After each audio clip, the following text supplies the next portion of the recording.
quick note. We're hosting a free live diabetes remission roadmap workshop on Thursday, April 23rd at 7 p.m. Eastern. If you've been looking to dive deeper into getting onto the road to remission, this is your chance to do it live with us. And if you show up live, you'll get our medication freedom self-advocacy cheat sheet free. So again, we're hosting a free live workshop on Thursday, April 23rd at 7 p.m. Eastern, and we'd love to see you there. Registration link is in the show notes. All right, let's hop into the show. If you have type 2 diabetes and you're tired of being told it's chronic and something you'll just have to manage forever, if your A1C is controlled but your medication list keeps growing or stays the same, and you know deep down you're capable of more than this, you're in the right place. This is the Diabetes Remission Roadmap podcast. We're Brian Bisher and Corey Jenks, two pharmacists who spent over 2 decades inside healthcare. And we started this show because we got tired of watching capable people stuck getting managed instead of rebuilt. Here's what most people aren't told. Type 2 diabetes isn't just a blood sugar problem, it's a muscle and energy storage problem. When your body loses strength and metabolic flexibility, blood sugar rises, and you can rebuild that. On this show, we break the scripts to say more meds are inevitable, you're destined to just manage, remission isn't possible, and instead we teach you how to build muscle, eat in a way that keeps you full, and regain control of your health again. No extremes, no shame, just practical strategies to help you move toward remission and lead your health again. Let's get to work. Welcome back to another edition of the Diabetes Remission Roadmap podcast. And hey, if your fasting blood sugar isn't improving and everything else is, there's usually a few specific reasons why. And today we're going to walk through 3 of the most common ones we see. Brian, welcome. That's what it's called, a teaser. I was just feeling a little airtime while you hocked a loogie into your cup because you're not feeling 100%. Thanks for sharing, Corey, the details that everyone just needed to know. He muted himself at least. He did it before we went hot. So you didn't have to hear the sound of him loogiing it up into his mug. So, Yeah. and this is where we're testing how strong the beginning of this episode is. You want to hear those 3 reasons why, but you got to get through the loogie stuff. And we've gotten through it. Okay, we're done. So Brian is a little under the weather. He's got a baseball game to coach tonight, but he's here recording as a public service to you. Thank you, Brian. You're welcome, Corey. All right. So one of the most frustrating things that we hear from our patients and our history, the clients we take care of, is as they go through the process of diabetes remission, they're working on building muscle. They're satiety-centric eating, protein, fiber, moving strategically, crushing it, right? And one of the first things we see is an improvement in pre and post-meal blood sugar. Hooray, that's great. We love to see that, right, Brian? We do. We count every win as a win. And so when we see those improve, sometimes the fasting blood sugar doesn't improve. And we hear, what am I doing wrong? And so the first thing we want to do is we want to normalize this for you. So it's pretty common that the fasting is the last to go down, even when the post-meal numbers improve first. Yeah. Why is that, Corey? Well, Please enlighten us. sure. So the post-meal blood sugar is essentially how you handle incoming glucose. And this is where strategic movement, reducing the amount of incoming glucose that's coming into your body, the extra energy, can help with those post-meal sugars. When you're taking those walks 5 to 10 minutes after meals, you're doing squats a few times a day, air squats, activating those GLUT4 receptors. Go back to the Muscle Masterclass episode with Dr. Ben to hear all about the nerdy part of GLUT4. But essentially, once you activate muscle, you're going to get that blood sugar out of the blood and into your muscle. So you are you're actively taking care of that. Now, your fasting blood sugar, this is often what your body is producing on its own. So your liver has a process called gluconeogenesis, gluconeogenesis simply means making new glucose. And so what's actually happening is, like, at night, you're not eating, or hopefully you're not eating at night. One of the first things we clean up are those late night snacks that some of our clients are used to. And Brian knows me, I'm guilty of some of those evening snacks too. But Me too. ideally, you are not snacking overnight, but your body does need glucose to function. So it does make its own glucose. And this typically happens in the liver via the breakdown of glycogen, which is stored glucose, or creation of glucose through gluconeogenesis. So once you have type 2 diabetes, you're at a state where you are insulin resistant, which means the insulin your body produces doesn't send the sugar out of the blood into your cells. Now, also, when you're in the state of insulin resistance, your insulin often, when your insulin's high, it means that sugar's high and we don't need to make more sugar. But in this resistant state, it doesn't always get that liver to stop producing new glucose. So the liver keeps on releasing glucose, even if you don't need it, even if your sugar is already elevated. So your fasting number, although sometimes it can be about what you ate, it's not always about what you ate. It's about what your liver's doing when you're not eating. So this is why we'll have people say, I didn't eat for 10 or 12 hours, but my sugar's still high in the morning.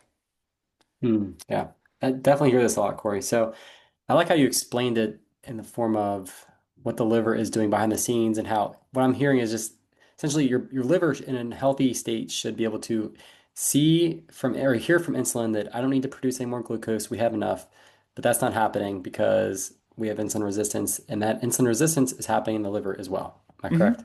Okay. Right. Now, this is one reason why. So the first reason here, as we discussed, is that your liver is still overproducing glucose. This is a list of three. Number one, your liver is still overproducing glucose. Now, one of the reasons it could be overproducing glucose, and now this is a sidetrack to the overproduction at night, is that if you're not sleeping well, or in my history, I've taken care of people who have nightmares. Those situations where they're up late at night, unable to sleep, or having nightmares, and they have literal their body is going through stress. Your body's producing cortisol, which tells your body to liberate glucose to fight or flight, to run away. Now, of course, if you're laying in bed having a bad dream, you're running in your dream, but you're not actually go running anywhere. So your sugar's high. Fun aside, I actually had a dream last night, Brian. You and I were going to go to the sauna, and my friend had a sauna, and he would not let us in the sauna. So Oh, I need to text my friend today and tell him how angry I am about the fictitious dream sauna he doesn't own in real or fake life that he didn't let me in. So to recap, reason one is your liver is still overproducing glucose. So number two, all right, unless you have anything more to add before we move on to number two. no, it seems like you got this. All right, yeah, Brian is Sniffly McGee here. He's a trooper. He's tough.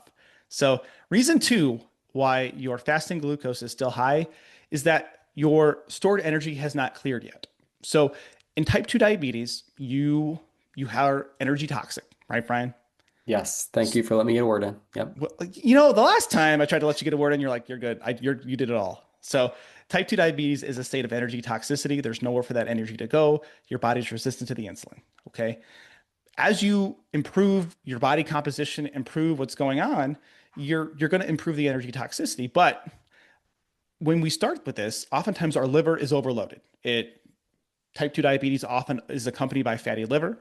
So we have excess fat. We're filled to the gills with glycogen, which is glucose storage. So even as our meals improve, the energy in drops, we still got to get rid of all that backlog in the liver. Yes.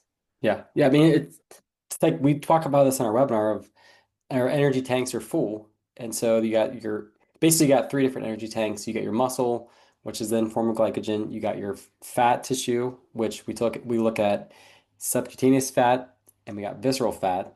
And then you also have your liver. Visceral being like around our internal Yes, organs, around like your fatty liver. organs. So subcutaneous fat, everybody varies in their difference amount how much subcutaneous fat they can store. Mhm. So when you have more subcutaneous fat storage, you don't have to then put around your liver or your organs as much. So the less fat around your organs, the better in this case. So yeah, there's just an energy toxic state, way too much energy, and that's why we work on reducing that energy consumption over time and putting yourself in a negative balance, Yeah. right? So we have our muscle glycogen, which is stored glucose. We have our fat, which is broken into subcutaneous and visceral, and then we have our liver glycogen as well, which is where we store glycogen. Glucose in the liver is stored as glycogen. And so even though you're improving your post meals and you're doing the things to reduce the sugars after meals overnight, your liver is still energy toxic. And so, even though you've improved the inputs, that system, those storage tanks, especially in the liver, is still full. So, think of like if you have a full gas tank and there's still more energy coming in because you are consuming energy, we still have to drain that tank. And until you do, you're going to have extra coming out. And so, I want to kind of pause here, Brian, and because this is a point where a lot of people will quit. They'll be doing the workouts, they'll be changing their meals, they'll see the post meals drop, they'll see the pre meals drop, but the fastings won't budge, and they just assume I'm never going to improve. I give up. And so this is sort of a little reframe. Um, it doesn't mean it's not working. It means it's working. You're just not done yet. And the reality is, in our experience, the longer you have had type 2 diabetes, the longer you've been dealing with insulin resistance, it takes longer to drain this internal liver storage tank.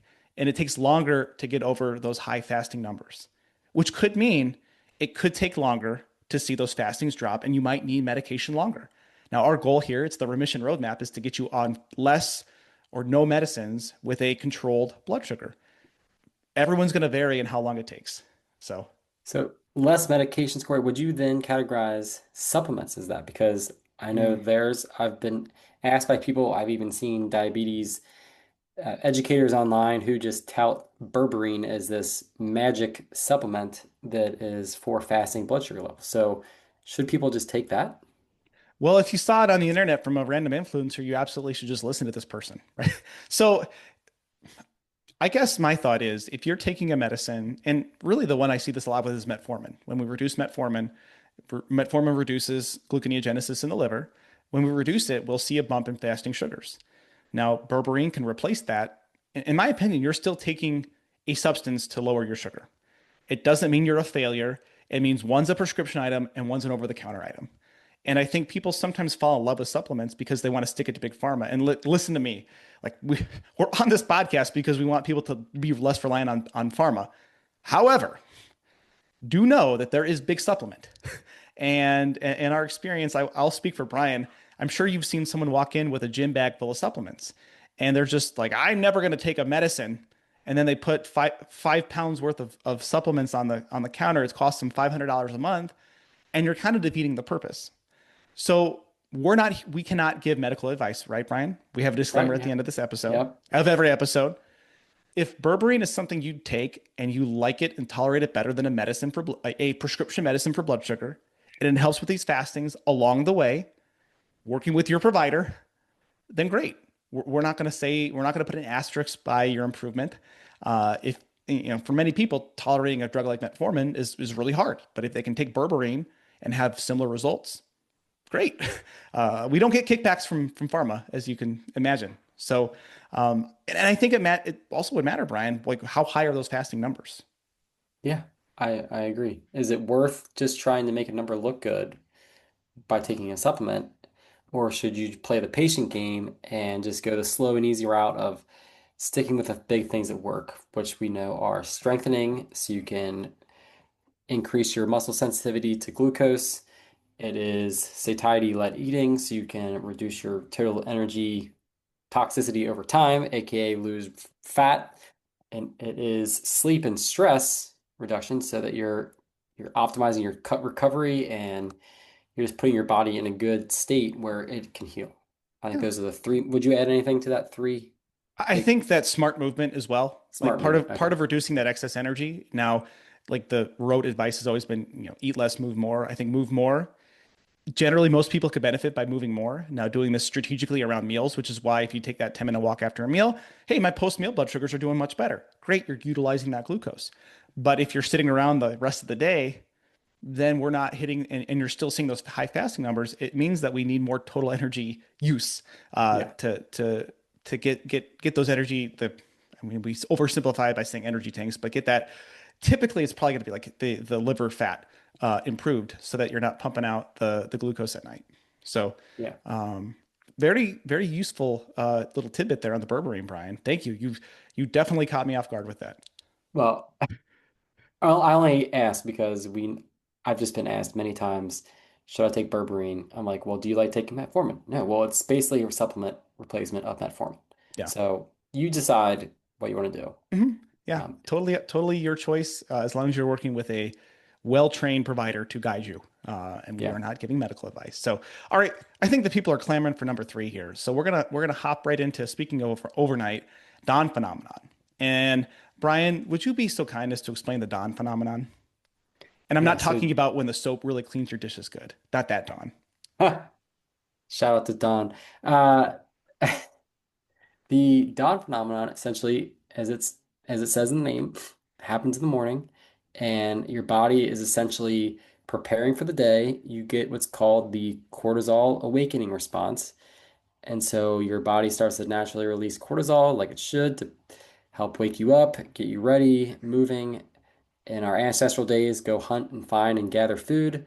However, in these days, it's probably more drink some coffee, get the kids ready for school, pack their food, stress out about what they're getting at school, all these things. And so Get you, their shoes on, yeah, get their shoes on, the find their right book, feet. all that stuff. So it's preparing for the day. The cortisol is our fight or flight hormone. And so you essentially, you like Corey said before, cortisol signals the body to release glucose, and which is that immediate form of energy that our body can use. And so that's what the Dom phenomenon is. You Yeah. get Yeah. And when you're this, not insulin resistant, you have a little spike in sugar and your body accounts for it and you don't have a high sugar, but or an overly high sugar. But again, when you're insulin resistant, any rise in sugar, glucose is going to be a challenge for your body to dispose of. So your body's basically trying to wake you up and get you ready for the day. It just you kind of maybe overshoot. So it's just, it's a part of normal physiology that is not correctly managed by the body in the state that it's in. yeah, and this is where I'll say that I think we talked about this in an earlier episode too about fasting and how you actually might see an increase even if you're fasting, you're not eating, you're like, well, I'm gonna skip breakfast, but my blood sugar keeps going up. It's because you have not lowered your cortisol by taking in food and calories. So some of the right food not medication, some of the right food can signal the right hormones to suppress cortisol release. Whereas if you're taking in a bunch of carbs, then you're basically just going to give your body a bunch of extra sugar and it's going to spike your blood sugar up. But if you are taking in protein and nutrients, Mhm. you are going to signal to your body, hey, like we're fed. Now we can start to back off on that cortisol response. And you may even see a decrease in blood sugar, not just because your body is starting to taper down on the cortisol release. Yeah. So what we're trying to get at here is that even if your fastings are still high, if your other numbers have improved, it just means you're earlier in the process because as you make stronger food choices, utilize that muscle, you get a little bit better insulin sensitivity. You're going to get better post meal numbers, and then the fasting because of the way your body produces glucose, the way it still responds to it overnight, it's just going to take longer. And so you're not failing, you just have to continue the process. And so your post meal numbers will say, hey, this is what I'm doing today. Okay. And I'm doing well. Fasting numbers might be what the body's still working through. So even if if your post meals are improving and your fastings remain the same, consider it progress. And I think Brian mentioned the three places we store energy, that the visceral fat. And this is, I'll tie this into weight because people do care about the number on the scale. Is that as you start through the process, the first, and we see this quite a bit, the first 4 to 8 weeks, you might not see the number budge on the scale a ton. However, if you notice an improvement in your waist circumference, that means your body's getting rid of the dangerous visceral fat and you're gaining muscle. So we love seeing a lower number on the scale if you're overweight. I totally feel you on that. However, your body's number one priority is to get rid of dangerous fat. So that's what Yeah. it's doing there. So um, you know, I'm out of words here, Brian. Well, Just that's why I say when people tell me like they're trying to lose weight, and I just pause there and I say, well, hold on, we don't just want to lose weight. We want to lose fat, specifically visceral fat. mhm, So that's when you just look at the number on the scale and you focus on that, you're not getting the full picture of how you're recompositioning your body. Whereas it matters more if you are starting to notice your clothes fitting better mhm. around your waist than you are, but the scale stays the same. I mean, I saw an image the other day of like uh, probably Chat GPT generated, but essentially a 140-pound woman looking one way with one body composition, another way, and like three different ways. And she weighed 140 pounds across the board, but one was like very muscular, one was like semi-muscular, and one was like mostly Body low, fat. low body fat. Yeah. Yeah. So just weight's not the full picture.